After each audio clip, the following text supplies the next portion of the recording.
When do we die? For example, if we rescue a recently drowned person at a swimming pool, even if their heart has stopped and they're not breathing, we know that immediate first aid can often bring them back to life. So if having no breathing and no circulation in that situation does not necessarily result in death, then when can we define someone as dead? What's clinical death? When can we turn off life support or prepare a body for organ donation? Storybox Audio.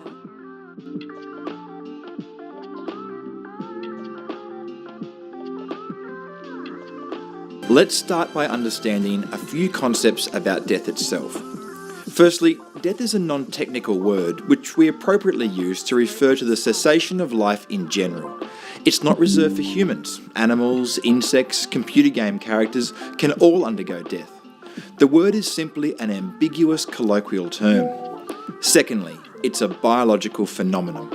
There's no cultural differences, regional variations, nothing we can say or do that can remove the certainty of biological death. Thirdly, there are only two states, life or death. There's no intermediate or intervening state. This means that there's a distinct point where an organism switches from alive to dead. Fourthly, death is irreversible. You can be in the process of incipient dying and be brought back, but death itself is final. Now, these concepts matter. The moment when death occurs is important, such as determining when we can harvest someone's body parts for an organ donation. A person needs to be dead before organ procurement can take place. So how do we determine the moment of death, and how we determine this is very important in these cases. If we cannot respire on our own, we can still be kept alive on a life support. So what is death? Should we consider it the cessation of the critical functions of the organism as a whole? Or is it simply when we stop becoming human, such as when our higher brain functions, molarity, thought, consideration, become irreversibly damaged? Or is it when our deep brain functions, such as regulation of respiration, reflexes, circulation, are damaged, often called brainstem death? Or is it simply when we can no longer respire on our own? Well, let's look into each of these concepts. Whole brain death defines the cessation of all brain activity and is a satisfying classification of death.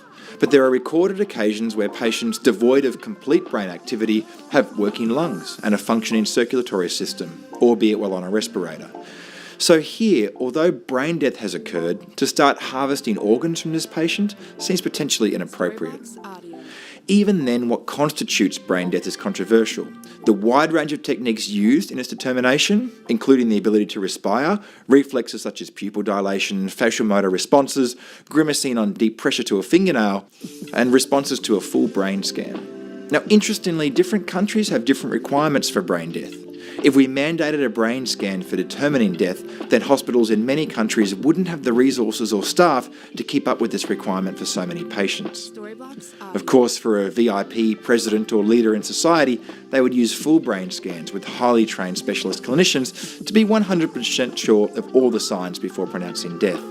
This wouldn't happen to your average old man or lady in a hospital. So does this mean that it's harder to be pronounced dead if you're a VIP? Maybe, and it's an interesting concept. Also, just to note, a person doesn't need to be pronounced dead before being taken off life support. If it's a futile attempt to prolong life, complete withdrawal of treatment may be the most appropriate care for an alive patient. Now, clinical death. Most commonly, clinical death is a describing term used to describe the cessation of respiration and circulation. No breathing, no regular heartbeats. This is a term we use for the drowned person I mentioned at the start, prior to first aid being administered, because they're clinically dead but can be revived. You may also have heard the term post-mortem cell death or cellular death, but this isn't really a helpful definition. In forensics or pathology, it can assist in determining how long a body has been dead for, but cells can remain living long after a person has died.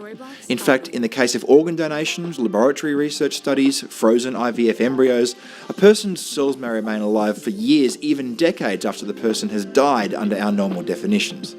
Even if someone's heart lives in someone else's body, we still consider the donor to be dead, regardless of the state of their cells, tissues, or organs. So, if death isn't simply the cessation of circulation and respiration, and even the concept of brain death is controversial, when do we die? Well, internationally it differs and remains still quite a difficult subject, particularly as more and more organs are harvested for donation. However we look at it, in any definition of death, the term irreversible is key.